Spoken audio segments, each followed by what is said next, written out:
Hey everybody, welcome back live at Drew's house, Joppa Afternoon Drive. Hope you are enjoying your summer. Something I have not gotten to do enough of this year is play one of my favorite sports, which is golf. I got to get out more. That's my August plan, more golf. But I brought in a good guest to talk golf with today. Erik Sorensen is here, Newbury. I knew I was going to do it, Erik. Newbury Golf Center. I spend too much time in Newburyport. The Newbury Golf Center, your little creation, your baby here. I have never been, I'm embarrassed to say, and I am a golfer. So tell me a little bit about your place. Thanks for coming on. All right, thank you. Thanks for having me, Drew. So we are a 27-acre golf practice facility. Yep. We got 10 covered and heated bays. We got 20 bays outside. We have a 13,000 square foot grass tee and a 3-acre short game area. And we are open all year with the covered and heated bays. All right. So you can work on it in the off season, huh? Exactly. I know the boss here, Sarah Hayden, has already taken a lesson. I think you said she was a part of one of the all-women groups you had, and that's been very popular, I guess? It has. So, you know, we do a big teaching program we have there, and one of the largest programs is our ladies program, and we're going on our 3-year anniversary at the end of August. And one of the things that, if you asked me at the beginning, I would say we'd have 300-400 ladies through the program. We are over 1,500 ladies through our ladies clinics. Oh my goodness! Which, with the golf boom, in the last 5 years, we've had 14 million people join the game. So COVID's helped, and I think a lot of things besides COVID, I think people have seen the game in a different light. It's very casual, as you're wearing, and I don't know if anybody can see it now, but you're wearing a hoodie. Yeah. We're seeing hoodies out there. We're seeing T-shirts. We're seeing music playing. We're seeing people drink on the golf course. They've been drinking for a while, but we're seeing more casual things, and we're seeing the younger generation, which when I first started this project, it was pre-COVID, and people wanted 60 to 90 minutes. That's all they wanted, and golf was pretty flat. The only thing that was up year over year was golf practice facilities. So we saw that little niche, and I said, okay, we're gonna try this and see what happens. And all of a sudden, these millennials and younger kids now are playing golf, and they're getting out there. And what's happened is their friends are playing, so it's a domino effect. Yeah. One or two of them are playing. They go, wait a minute, this is kind of fun. And they're getting out there on the golf course. Well, I feel like I was probably a part of like the I remember going through high school when like the Tiger boom was huge, and like so that made golf really cool. I remember I had golf tryouts one year. I think we had 75 kids at a not that big a high school, which is a monster number. And then you kind of did feel it go out. Is there like are there certain players right now you think that are attracting kids? Or yeah, I think obviously we had the Tiger boom, and then '08 came, and the housing boom, and golf courses started to close, and then all of a sudden golf started to ramp up again, and we're seeing players like Rory McIlroy, John Rahm. We're seeing these younger generation of these superstars come to light, and I think social media has really brought people to the game where they feel connected. And we just had a PGA Tour player move to Newburyport, which is kind of exciting. And, Keegan Bradley, which most people know. He's over on Plum Island now, right? He's actually not. He's pretty close to where you are here. Oh, is he? Right. He's actually been to the golf center a couple times. I talked to him actually on July 4th. He was up there. I was practicing with my daughter, and he came by with his son. So we chatted for a little bit. And he said he was here till the British Open, which is this week. So he's over in Europe, and he won the Travelers 2 weeks coming ago. Off a win, Yeah, so he's peaking for hopefully the British and make a run at it. So that'd be pretty exciting. Good guy. Great guy. Loves the game and very approachable. And no one bothered him. Came up, did his deal, practiced, and gotcha. Wish him the best of luck. I did get bad info. I knew he was coming here. For some reason I thought he was on Plum Island, and then they don't really build houses on Plum Island, so I was like, where's he going? But that makes more sense. I think a relative lives out. He has some family in the area. Oh, he does. So I think one of his relatives. So I don't think he got bad info. I think just a little mix-up. Gotcha. All right. Very good. Well, that's good to hear. I saw him on the Red Sox broadcast one night, and he was doing a good job up there with the guys, and so he seemed very personable, as you said. Boston guy, right? Yeah. I love him. Boston sports. Boston. You got to get him on your radio show. I thought just did cross my mind. As a matter of fact, we'll get him. We'll find a way to get him. Well, that is too funny. All right, cool. What are you noticing? I know you're packed as can be. We're just talking about how you're nice enough to fit us in here, but you're busy, and what's your game here? You're a top. Are you the teacher at the place? So I'm the owner of the facility. I'm also 20 plus year PGA professional. And so you got game. I teach, I don't play as much as I used to, but I teach, I'm teaching basically 10, 12 hours, 6 days a week. I'm on that lesson team. So I am teaching every day, full time. Do you love it, or does it become a grind sometimes? No, I love it. That's the best thing about building this place. It was kind of my passion to go out my own and, risk everything and get into this. And, knock on wood, it's worked out. And, I enjoy seeing people grow the game. What I love seeing people and families come up and hit balls. And, we didn't have a practice facility in this area. And I've wanted to do this for 20 plus years, but obviously being younger at the time, 20 plus years ago, I didn't have the knowledge of the capital, and all of a sudden, fast forward, I wanted to go out on my own, and my wife encouraged me, hey, it's now or never. Go out there, and and I found this location. This property had been in a family 100 plus years, and it was all woods, and we were fortunate enough to. I was fortunate enough to talk to them, the family, and they loved the idea, and we worked out a deal, and here we are 3 years later. Open. Took a few years to construct, but it's all worth it now. You mentioned I'm thinking about what has led to this golf boom, as you said, and I think the social media was such a good point you made, because I know the pros are being encouraged to be active, right? I mean, I know the PGA was doing it for a while. I sure know that the LIV guys were doing it when they went off. That's a whole different story. The golf world has changed within the last few years, but who knows? Maybe it's for the better in the end. But I think you are right. The social media, I can completely understand where kids would connect with that and start following guys like Rahm and Rory, and you don't have that dominant force like Tiger was. I don't know if that'll ever happen again in our lifetime, but there definitely are likable players that I can see very successfully managing social media. Yeah, no, I agree 100%. And I've my young daughter is 8 years old. She plays in tournaments already, and she relates to Scott. She loves Scotty Scheffler. Really? And she wants to look at Scotty's Instagram page and see what he's putting on and all these players. And you feel like you know him a little better looking at that social media. Yeah, because there's nothing particularly flashy about Scotty Scheffler. No, nothing flashy about him. You would walk by him in the grocery store and not notice him, and then you look at the guy's stats, and boy, is he one of the best in the world. But your daughter connects probably because it's a good Instagram follower. Yeah, he's a likable guy, and just I'm a Rory guy. This week I'm rooting for Rory, and but that social media's changed the game, I think. All right, so you get when you get hooked onto your place, you get like let's start with like a beginner. Or maybe not like a beginner, but you get somebody who's an average Joe out there, bogey golfer, maybe a little worse.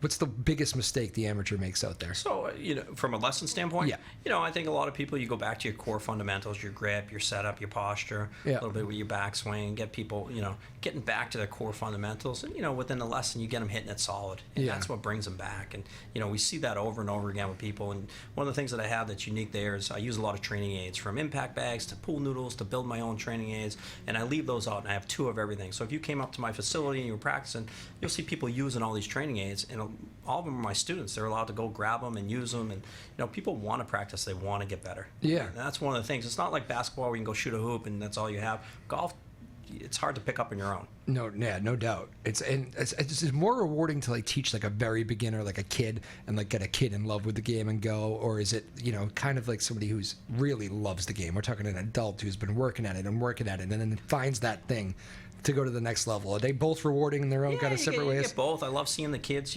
find passion for the game and love it, and see the kid, go to junior golf and high school and play college golf. Had a lot of those. But then you get an adult that's, got bitten by the bug, and they're in it, and just I walked off the lesson tee 20 minutes ago, and this guy had never played golf, and he's taken 3 lessons this week, and he's hooked. He's already played 3 times. Wow. And he said, man, I didn't know how much fun this was, and that's where you're getting people that never would come out to the game now are playing. And one of the things we do up there, and all my golf buddies laugh at me, we have ice cream up there, and we have Richardson's ice cream, which if you're in the area, it's a big seller, and all my golf buddies laugh at me, but it brings people up to the facility that never would drive up there. And so it's another thing to bring, and then they go, wow, I didn't know this up there, and say, let me try hitting balls. So you bring people up to the game, and that's what we're doing. The ice cream's not changing the game, but bringing people up to the facility. There is something to ice cream, though, and golf facilities, because, it's not the only place with that. No. I know, I'm from Danvers, so I'm near one in Middleton. Oh, yeah, and Sun and Air in Danvers, Cherry Hill. Yeah, exactly. So that is a recipe that has worked other places, if you want to say. I'm thinking of my old man here, who's up in Maine right now, probably what time? Yep, no doubt on the golf course as we speak.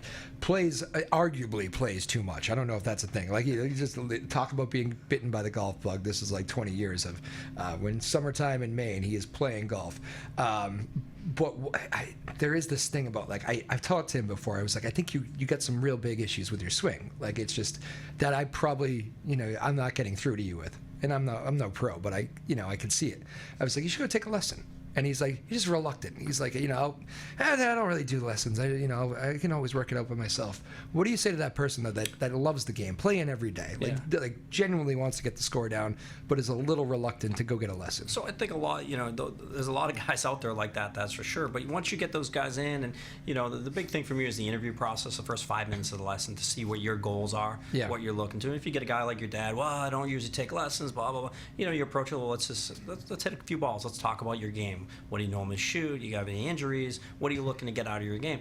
And a lot of times it's a little quick fix, or a lot of times it's equipment. A lot of people are playing with wrong equipment. Really? And we're very fortunate. We have a relationship with Titleist. We're the #1 Titleist account in New England for fittings.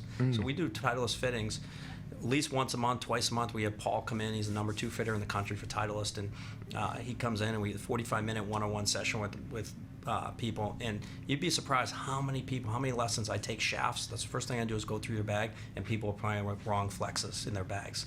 Someone has too stiff of clubs or too whippy, and that affects their game. You change their equipment, all of a sudden, bang, they're hitting it well. Yeah. So you can just see, there's fixes like that, but you would be surprised how many beginners play with wrong equipment. And that was the thing years ago with juniors. People would cut down shafts, hand them to juniors, and all of a sudden juniors, when you cut down a shaft, it stiffens up like a telephone pole. When you give it to a kid, well, they're falling back, they're not getting the ball airborne. You know what they do? They go play Little League. So we lost junior golf 20, 30 years ago when we were growing up, and now all of a sudden junior golf is in a boom because they're making clubs. They have PGA Junior League, they have new junior tours like crazy. And I was just at a junior tournament last week with my daughter. It was over 200 juniors there.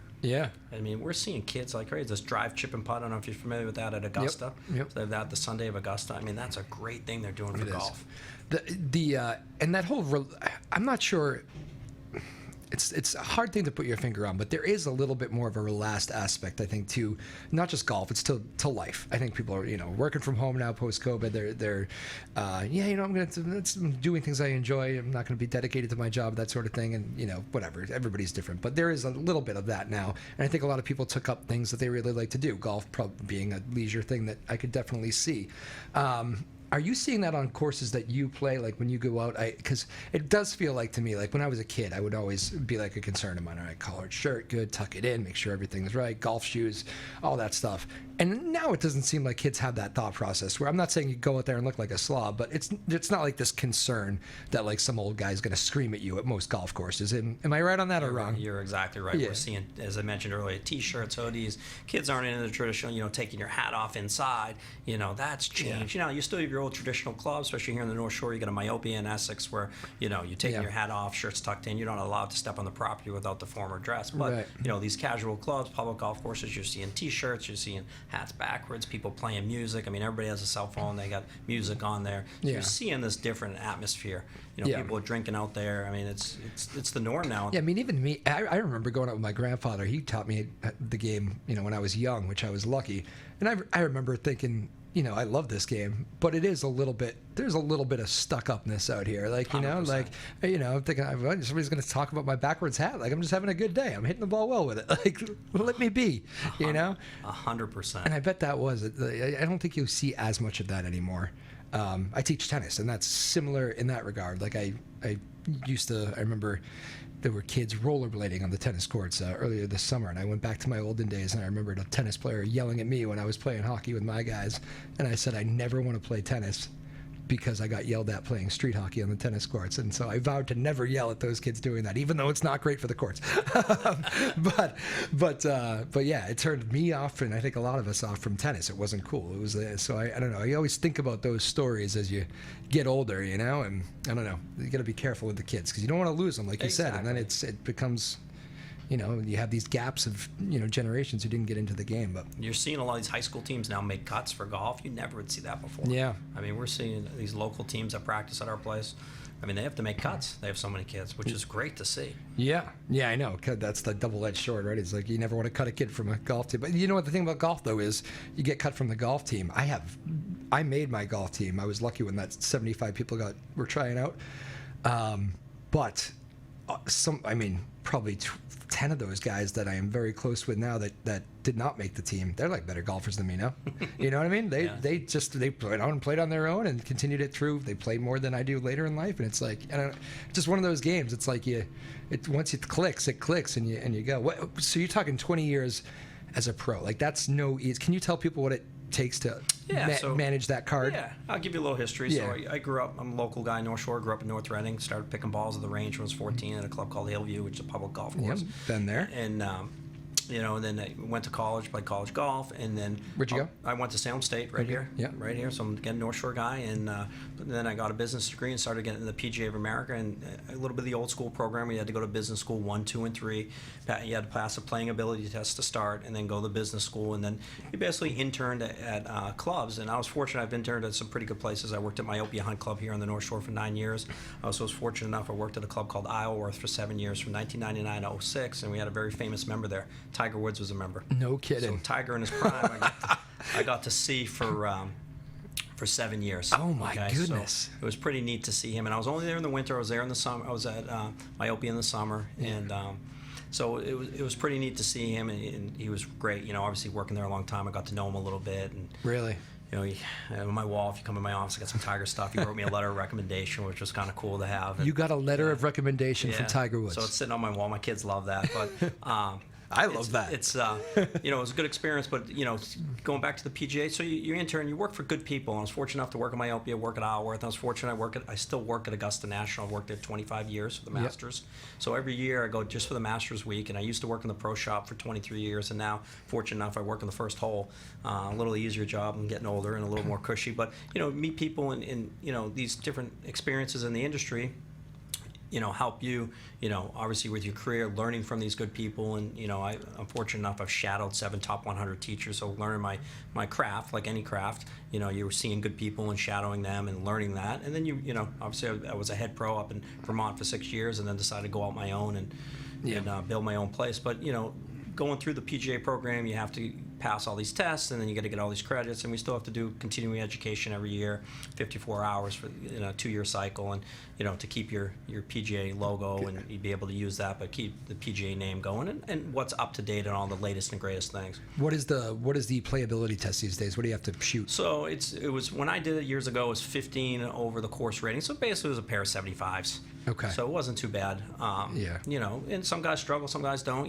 Once you pass that, and I think they've let it a little bit easier now, where you can take it you can start the business schools now, and then take it along the way. Before I did it, you had to pass it first before you could even enroll. Okay. I got my membership in 01. So, Yeah. I started the program in 99. So it took me a couple years. It takes you a couple years to go through the business schools. It's a low number. Never been close to that number. I can do low 80s a couple times, but once you start talking into the low 70s, that's a big jump, right? Yeah. The fine lines, people don't understand that, like what it takes to go from like a bogey golfer to like, I don't know how you break it down, but maybe, I don't know, maybe it's the next level of 12 handicap. Yeah, and then get into single digit handicaps. Yeah, and like when you make those jumps, those are huge jumps. It's big jumps, to get down there. And then, when I get someone that comes to me and say, I'm a 4 or 5, I want to get to a 1 or 2. Yeah. That's when it gets to, you're really starting to dial in. And it goes back to stats. You're looking at numbers, greens and regulations, fairways hit, putts, and seeing where they are. And you use a lot of video, and we're using technology now with something called TrackMan, which gives you 26 data points, and from, all your spin rates to your angle of attacks to your smash factor. There's a million things that they give you, but you're really dialing that in with the really good players. Like I think about it, like if I'm probably a bogey golfer these days, so it's like, you go out there, you shoot 18 over, and you have a nice day, you feel like pretty decent about yourself. But when you have, it's an interesting sport where you have like the 4 or 5 handicap that comes in, like a very great player, and still needs the work. I need to go to somebody else to and maybe you do too. I mean, you're probably finding things about your game that you would like to work on. Maybe you bounce it off other pros or something. Like it's one of those sports where it's like it seems like you can always be improving, right? Yeah. No matter how good you are. Without a doubt. And you look at the best players in the world, I always tell people, everybody always comes to you when they're playing bad for lessons. You need to go to a golf pro when you're playing well. Look at the best players in the world. They have their coaches when they're playing the best. Yeah. Because that's when you want to get to the next level, trying to not to get back to where you were. Oh, it's a great way to look at it. And we're going to look at this week. There'll be a lot of coverage of the British Open. Obviously, Rory just won last week, the Scottish Open, so Rory, all the cameras are going to be on Rory. But you're going to see these players all today and even tomorrow with their coaches getting ready. Yeah. The best players in the world. Yeah. And that's where the game's going. And obviously social media. You'll see it all over social media. Yeah. No, it is crazy. I have to ask one more Tiger question. Yeah. What's the? I hear on tour the players generally really like him. You generally really like him? Absolutely, there's nothing but I don't have a bad word to say about him. You got a He was good great. Tiger story? You got one? I got a lot. Good PG one? All right, I got a good. All right, I got a bunch of Tiger stories, but I'll tell a couple good ones. I'll tell one. So it was on the range. This was 2001. He had just won Bay Hill for I think probably the 6th time because he won it 8 times, and he was practicing. He was going up to TPC when it was right after the Players Championship. And I had been teaching all day, but I went out about 80 yards out. There was some balls by the range picker. I went out to get them, and it was windy. And so anyways, he decided to be funny and hit a ball at me. Well, I had a teaching basket, which is a little bigger than a range pack. And I said, all right. I said, hey. And I pointed over about 4 feet from me. I said, let's see how good you really are. So, of course, he proceeded to hit another ball at me. He says, all right, I'm ready. Goes and grabs a wedge. He takes that wedge, and he hits it. And literally one shot, he flights this wedge 80 yards, hits the top of the bucket, goes around, goes in. He looks at me in a cold stare, and he takes his hat off, and he bows. He goes, any questions? That's awesome. And one of my best buddies was right near me practicing, and he just shook his head. I mean, it just shows you how good he is. Yeah. And the one thing with Tiger, he was with the golf boom, with the golf ball and hitting it so far. It's really a short game. There's no one better. Yeah. I mean, he could chip it and putt it and spin it left and spin it right from 20, 30 yards away. And that's Under pressure too. unbelievable. I mean, people don't realize how good he is. Yeah. They made a comment about Scotty Scheffler. I think it was, I saw it on social media. Scotty, I think it was for the next 12 years, Scotty has to be play at this rate of being #1 in the world to catch Tiger. Yeah. I mean, 12 years. I mean, he's doing this in 6 months. The and kids don't They understand. have no idea. Yeah, how good it was. I mean, the guy won 82 times on the PGA Tour. Yeah. I mean, 15 majors. Man, I went through one of the most painful things you can go through in golf. Putting yips for a year, like 7 years ago, and it's horrible. I don't wish it on anybody. What is there? Can you teach that, or are you just going to get through the mental? I thing? mean, it's hard. I mean, obviously, it's a mental thing. It's between the years with the yips, and I've seen the driver yips. I've seen the chipping yips. Yeah. And one of the things, you got to change it up. And a lot of guys who get them, change up. We had the belly putter and long putter, but obviously the USGA banned those. I went claw. Yeah, you go claw. Some people go, obviously cross-handed, a really unique grip. That's all you can do. You got to change it up. I mean, someone like Bernhard Langer was winning on the senior tour like crazy. Had the yips for years, and he was one of the most famous people. I mean, and if you've ever played with someone who has the yips, it's painful. It's tough to watch. I once had a buddy say to me, he goes, "I'm not even enjoying myself right now." Yeah, it's tough. I mean, you can hit it to have a 4-foot birdie putt, then you got a 12-foot birdie putt next because you can't stroke it. Right. It's crazy. It's a bad time to be on a golf course when you have the yips. Exactly. Oh man, that's too funny. Well, this was great. Erik Sorensen joined, nice enough to squeeze us in before. I know he's got a lesson coming right up here in a little bit, so we're going to let him go. Not without a British Open prediction. Any? The favorite. It's Rory McIlroy's tournament to lose. He's hitting at tee to green better than anybody's hit it in the last 10 years. He's playing like in this little stretch. He's playing like Tiger is. Figured out his putting last week on Sunday. I think he wins. All right, you think he wins? And thoughts on the game of golf in general with Liv and all that? I know it's a very controversial subject in a Spark Notes version. I think in the end, the game will be better. Obviously, there's two sides to it. We don't know the whole story of everything, but in the end, we want to see the players, the people who suffered were the fans. We didn't see some of the best players in the world. Yeah. So I think in the end, it will be better. We got to work it out, and hopefully everybody's happy, and we're back to seeing the best players. Do you know Jay Monahan? Yeah.